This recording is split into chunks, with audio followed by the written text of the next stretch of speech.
Welcome to the WealthGenius Podcast. The WealthGenius Podcast. Strategies for multifamily real estate investing, mindset, community, success.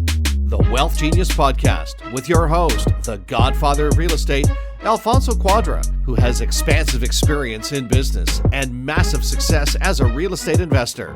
The WealthGenius Podcast. Let's dive into today's episode. Well, hello. Hello, Alfonso. What's going on, guys? Not much. We're here with you. Very excited. Yeah. And I wanted to have you. I was talking to you, but then it's like you get the email last minute, you know? I'm like, hey, I have an invite for you, you know? And, I want to thank you for coming on short notice, first of all. You guys are incredible investors, and I know that you're going to come with a lot of knowledge here today. But I want to know kind of where all this started, right? So I want to go back, you know, Sib and Insiyah. Yeah. First of all, tell me where the name came from. It's so unique. It's such a unique name. It is unique. It's Arabic origin. Okay. Yeah. So I was before we started, I was sharing with you how terrified I am to mess it up, you know. But if I say someone's name over and over, then it starts to sink. It imprints. But I want to know how you guys got started in this real estate craziness, right? You got to be crazy people, like really. Yeah, he starts with he does the crazy part. Yeah, fair enough. So we started investing in single family homes over the past 20 years. Yeah. And then, but we were also focused on our careers. Yeah. We both had full-time jobs. Insiyah was a high school teacher. I was working in corporate finance. And then we had the kids. And so we didn't have any time for real estate investing per se. Yeah. Except for the single family homes. But, we realized something had to change. But you were still doing something. We were still doing single family homes. Yeah, so you still knew you had to do something. Exactly. We were doing some occasional flips. Single family homes. We had a couple of investments. And then we realized something had to change. And in 2019, we thought, okay, let's try and scale the real estate portfolio. Yeah. And we got some education and training. That's where we met you in 2019 as well. Isn't it crazy? It was a huge inspiration. God. Yeah, but when you talk about 2019, it doesn't seem like another world. Like it's a pre-COVID era. I feel like every 5 years is a completely different life. Yeah. It's like, if we look back 5 years, our life was so different. We were in full-time jobs. We're driving kids to hockey practice all the time. There was no time to do anything else. Yeah. But you know what? To add on to what he was saying, in the background, he's always had an eye for real estate, and it's something that he was always interested in, because we would drive around and we'd look at properties, but we went to Waterloo. We were looking at, just medical buildings, a lot of different kinds of things. And you were searching for something. We were searching, but without the educational background, you don't know what to action on. No, but the other point would be that people they know that real estate is good. Mm-hmm. Like, I think that's something that I think we can all agree on. Right. Whether it goes up and down or sideways, that's always up for debate. But we all agree that over time, real estate has appreciated and it goes up in value. But not all real estate is good. And not all real estate is for everyone, right? So everyone has different goals of what they want to achieve. And I think, from where you guys started in terms of buying some single family homes, I think just by doing that, you change the trajectory of that way you would retire, right? Exactly. But what changed, because you could have had some investments, but you decided to do what? Yeah. So what happened in 2020 was COVID hit, and prior to that, we had 2 kids in hockey. We had our full-time jobs, and there was no work from home, right? So we'd be commuting quite a bit. I had a job downtown at a bank. But how much would you commute per day? I would commute about an hour a day, including the GO train ride. Wow. Yeah. So an hour there or an hour? An hour each way. That's 2 hours of your life. Yeah, then you come home, rush and have dinner, take the kids to hockey. You stuff your face with the food. Exactly. Because you have no time. And then oh my goodness. You just go upstairs, change your clothes. I'd wear a suit to work every day. Yeah. And when COVID hit, it just gave us a lot of time. And we thought this is the perfect time to go. And real estate was still open for business. Yeah. So we It went. was one of the only things. Yeah, we went to Kingston for a few days, went to Windsor for a few days. The hotels there were like empty. And we had a chance to walk through multiple buildings, learn all about the real estate game, learn about all the strategies. And we purchased our first 2 buildings in the middle of 2020, a few months after COVID hit. Yeah, and that's when I pivoted out of my job, because with COVID, the teaching environment changed completely, and our business had picked up. And it was very clear over the summer that come September, when school starts again, I would not be able to do both, and I had to pick. And so it was the easy pivot. And so now you're in this full time. Mm-hmm. Well, one of you is. We both are. We both are. You guys said, okay, we're jumping in. Yeah, that's it. We're jumping out of this plane. No parachutes. No going back. Right. And so what did that feel like? What was the, because I know what it was like with my wife when she handed in her resignation letter, and how that was like a really like an emotional but exciting new. You're closing one chapter, and then you're closing one door, and then you're opening up a new one, right? And so how was that for you guys? Like, so there's a little pre-part before he quit. So I left my job in 2020. 2021, I got sick. okay. Yeah, and so I think it was divine timing, because I didn't have to worry about work. I'd already transitioned into having our own business. But yeah, I was diagnosed with breast cancer. Oh. Yeah. And so that Life-changing. life-changing. Yeah. It's Yeah. life-changing. Your world does a full 180. And I had to go through all the treatment, very aggressive. And that was a real eye-opener. And it was its own gift, because I was lucky. There's this area where you're diagnosed, but you don't have all the answers yet, because all the test results haven't come back. Of course, your mind goes to the absolute Yes. worst case scenario, right? But what's interesting? The whole future just suddenly is not there. Doesn't matter. And you realize, without realizing it, you have a plan for yourself. And then when you don't know how long your timeline is, all of a sudden that's all up in the air, right? So thank God everything came back okay, in the sense that they're like, you're at a stage where it's curable. We're going to go through everything. Beautiful. And probably in about 8 months, you're going to be okay again, right? Mm-hmm. So we did that. And but what that taught both of us is that life is short. Too short. Time is your biggest asset, Mm-hmm. right? And so we became very intentional about how we spend our time and who we spend our time with. And so that, now this life-altering moment, Mm-hmm. and you guys leaned in, really, you went all in with real estate. And so what were some of the next moves after that? Well, you know what? When I was sick, he took a 10-month sabbatical from work. And what that showed us, because the business was like this, when he took the time off, it went like that. Wow.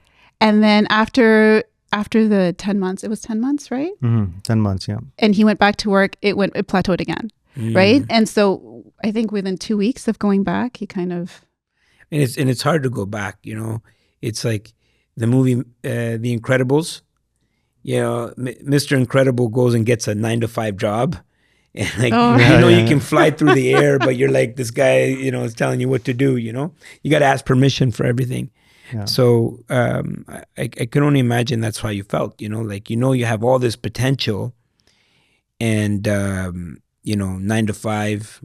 Not only are you stuck 9 to 5 somewhere, but you gotta commute there an hour each way. Mm-hmm. That's a lot of time that could be invested, not only to do the things that you want to do, but to spend time with your family, doing the things that you love to do. So let's say someone's listening to this, and they're in a similar situation. They're commuting into work, coming back. They have to ask to take a day off. They have to ask. Mm-hmm. But they're like everybody else, where it's like your mortgage comes in on the 1st. You got your car payments. You got this, that, the other. Mm-hmm. So what should these people do? How can they go down the path that you went down? What is the first thing that you guys did in order to get out of the hamster wheel? Mm-hmm. Yeah. So a couple of things is one is get some education and training, and get some mentorship of people who've already been where you want to go.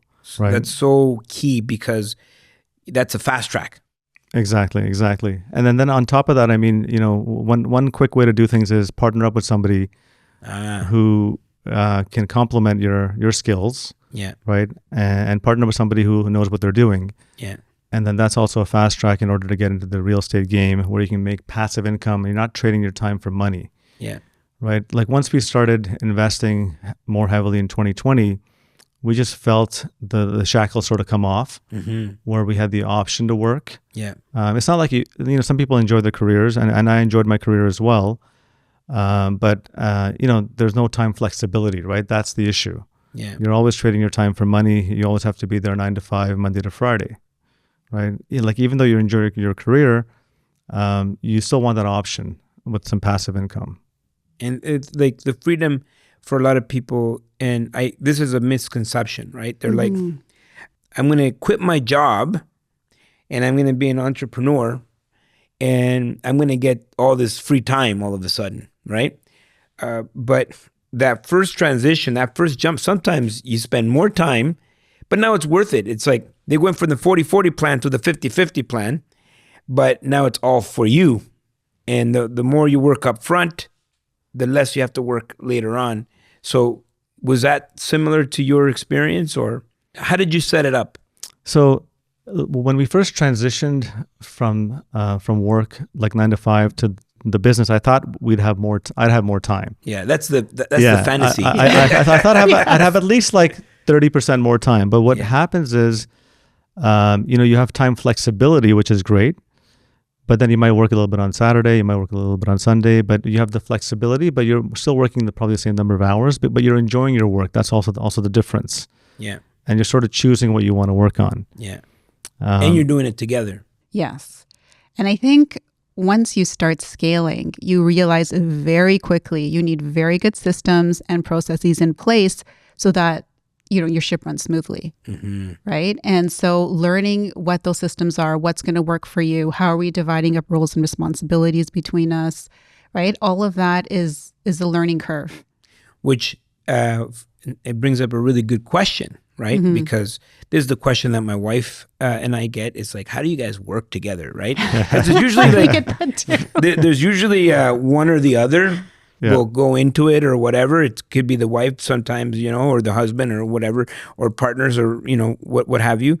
And, when you have a couple dynamic, someone says, well, we still need that security thing. But then when two individuals decide to move forward, and that dynamic is really, I would say, delicate.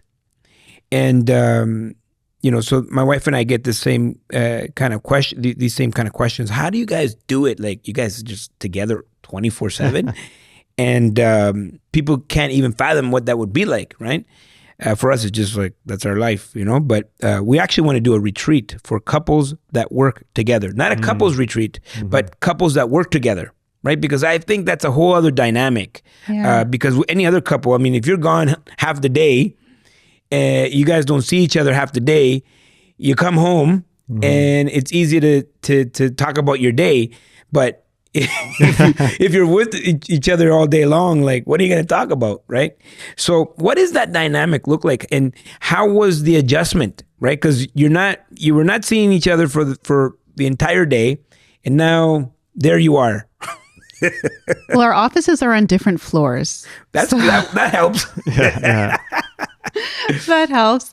And I think, we're not newlyweds. So we've been together for a long time. And I think, you come to the business with the maturity and understand what each other's strengths are, and you play to those strengths, right? And you come to the business the same way you would a marriage, right? The marriage is not 50-50. It's 100-100. Right. So if you're both in there to give it 100%, then if anyone falls short, the other person's there to fill it in. Right. Yeah. And then, like I said, the roles and responsibilities, I think initially there was overlap.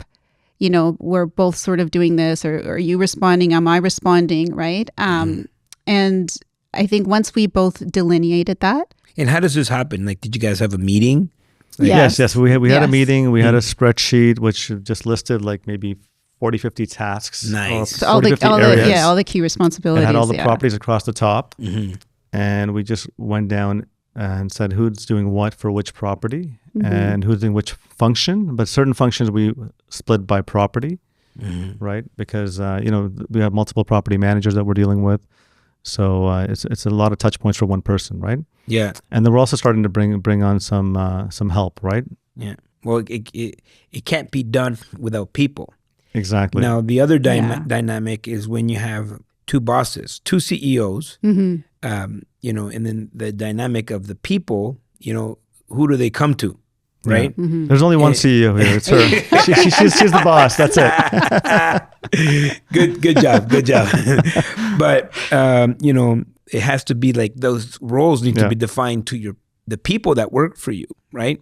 Yeah. Because it's like kind of like that mom and dad mentality where it's like if you say no, maybe I go to see mom and she's gonna say so you say yes, right? Yeah. So how like the people that work for you, how does that dynamic work? I think it's a work in progress. Mm-hmm. It is. So because one person that we have now for operations, she's onboarded fairly recently, right? And so we're sort of at the stage where we're handing things off to her and stepping back. And so these are conversations we've been having over the past few weeks. Yeah. What are our roles going forward, right? What is she taking on now? What are we doing? How are we spending our time working on the business rather than in it, right? So we're handing that part off.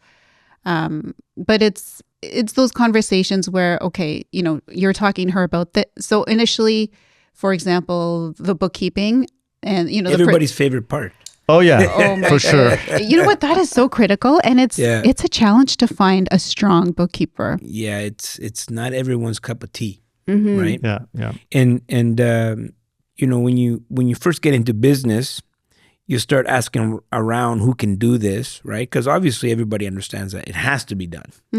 But then people come back with like quotes, and you're like, I can do it cheaper, or I can find someone who can do it cheaper. That's the first mistake, Agreed. Because then you have to go back to that person, and then they're going to charge you double to undo whatever mess that had been done before. Right. So, and I've had many conversations about this with so many business owners and entrepreneurs and investors.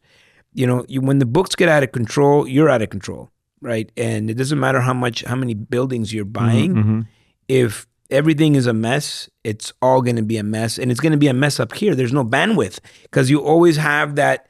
Like, oh, this is due, this is past due, this is now overdue, now this is overdue. And so that's a big hurdle for a lot of entrepreneurs. And it's a big transition from if you're going from a job where there's accounting, where you just go do your job. Right. And as a business owner, you're kind of wearing all these hats, especially at the very beginning. And now you have to learn how to delegate, and also there's certain things that maybe you're not used to, right? Like accounting and, keeping track of your receipts and all these things. So, that could be a transition. Would you agree? I would say so, but in our case, we're very fortunate. So Sib has a very strong background in finance.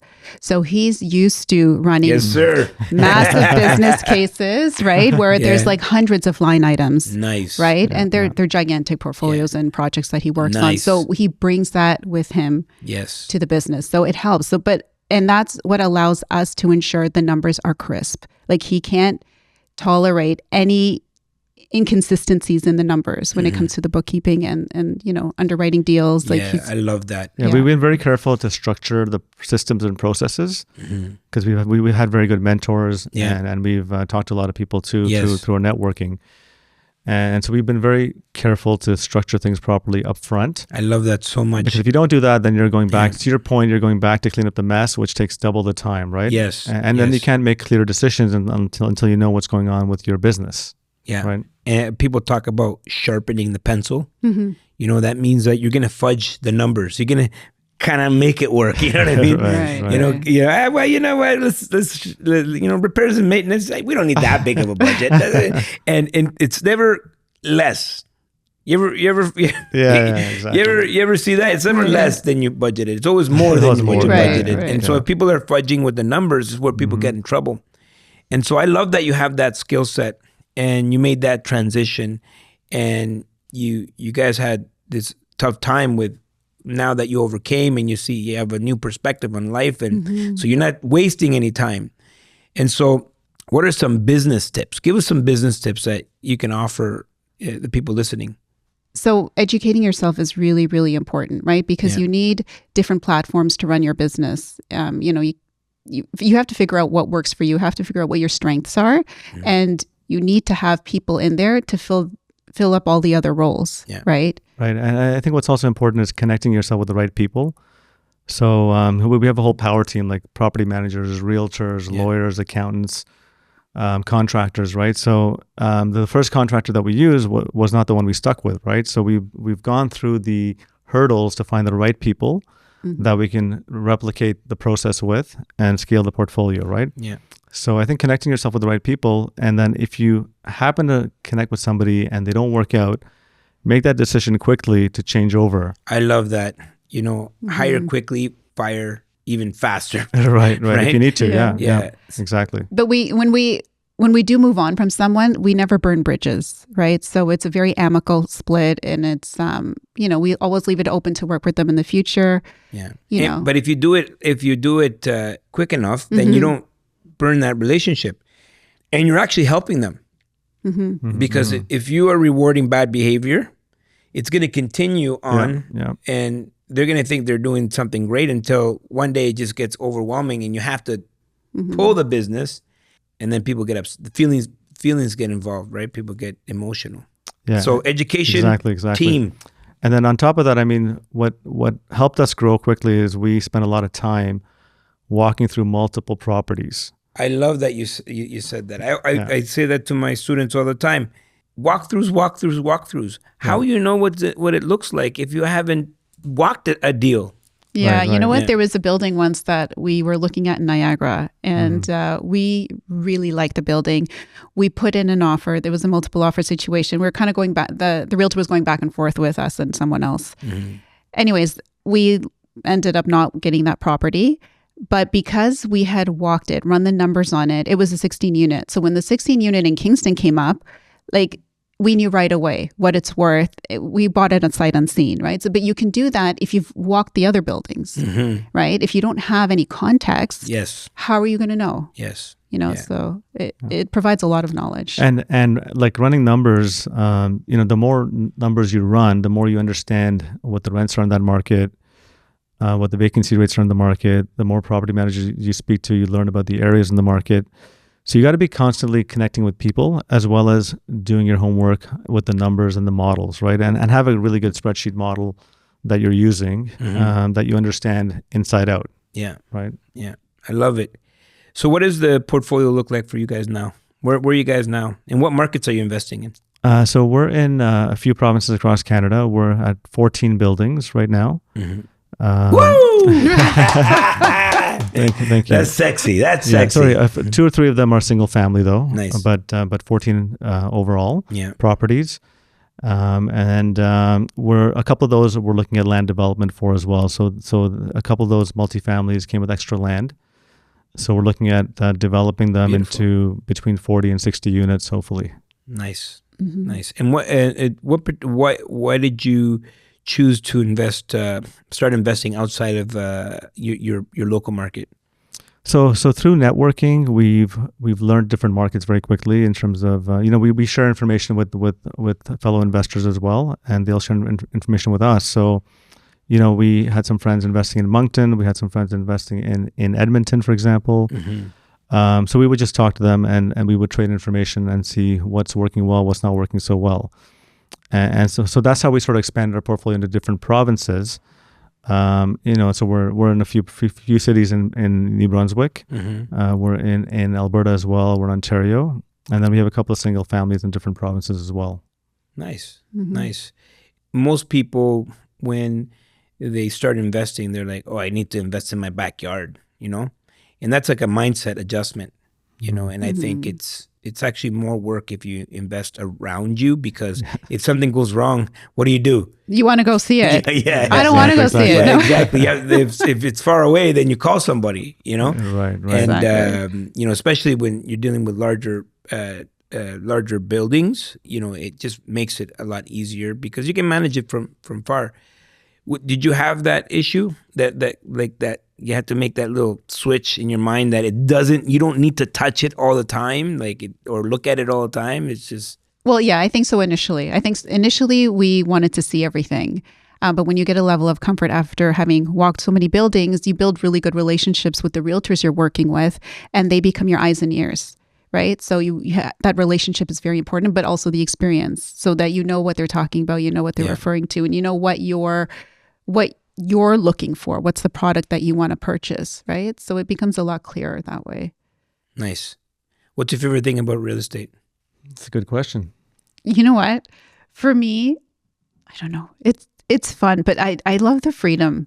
I love the freedom to do whatever I want, whenever I want. Teaching, honestly, I did love it. I loved my students. Coming in every day was amazing to these kids.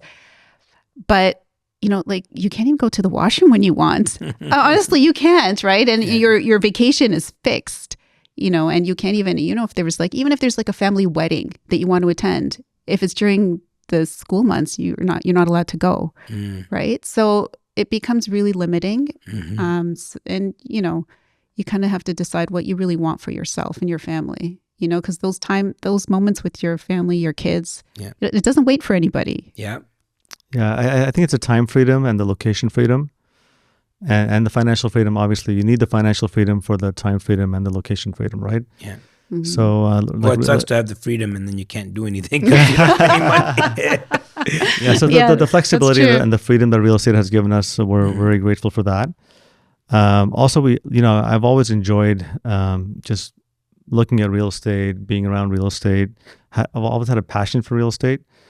And so just seeing the transformation when we renovate something and take it from here to here, right? Or if we're talking about building something now, 50, 60 units. So we're talking about plans, we're looking at floor plans, all that type of stuff, talking about the unit mixes, right? So it's a creative process, and I sort of enjoy that. Yeah, I agree. I love the creativity of it. You guys are rock stars. Real estate rock stars. What's your mantra? What do you live by? What inspires you? What was that aha words or that you heard somewhere, or something that you live by? Yeah, so I heard these words a long time ago, probably when I was in grade school or high school, like early high school, late grade school. And it's work hard, play hard, and pray hard, right? So I love that. So you got to work hard, but you also got to play hard. What's the point of working hard if you're not playing hard? Yeah. And if you're only playing hard, then you don't feel good unless you worked hard. Yeah. So just work hard, play hard, and pray hard, and everything else falls into place, right? I love it. Mm-hmm. And myself, so I read this quote. I'm not sure which book it was in. Maybe it was in 7 Habits. But he said, between stimulus and response, there's a space. And in that space lies your freedom and power to choose your decision. And in those decisions lies your freedom and your happiness, your growth and your happiness. Right? So for me, I think that's really important because it allows you to understand that you have freedom to make decisions, right? A lot of people choose to be victims of their circumstance, of their life, life is happening to me. Exactly. And I think if more people empower themselves with their ability to choose, they can really completely change their life. You know that more than anyone else. Let's make life happen. Yeah. Exactly. You guys are rock stars. Our friends here that are watching and listening, they're going to be able to find all your information. It's in the show notes. Thank you so much for stopping by. We're going to definitely do this again, and we're going to see you all at the top. Woo! That's it. Let's go. Thanks for listening to the Wealth Genius Podcast. If you have a question or comment about something you heard today, reach out to the Godfather via social media or email him anytime. All that information is in the show notes. And of course, don't forget to subscribe so you never miss an episode of the Wealth Genius Podcast. The Wealth Genius Podcast. Until next time, see you at the top.